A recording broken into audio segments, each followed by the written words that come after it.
ప్రేమ అన్నది ఆట అని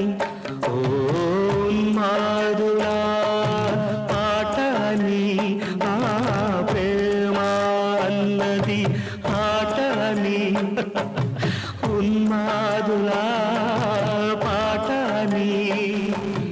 ఆ బ్రతుకే పిచ్చి అని అది సాగుతూ అని కల్పించావు నీవు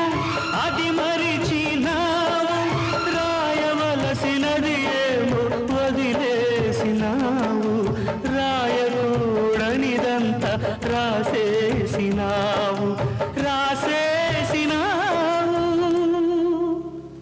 ఓ బ్రహ్మయ్య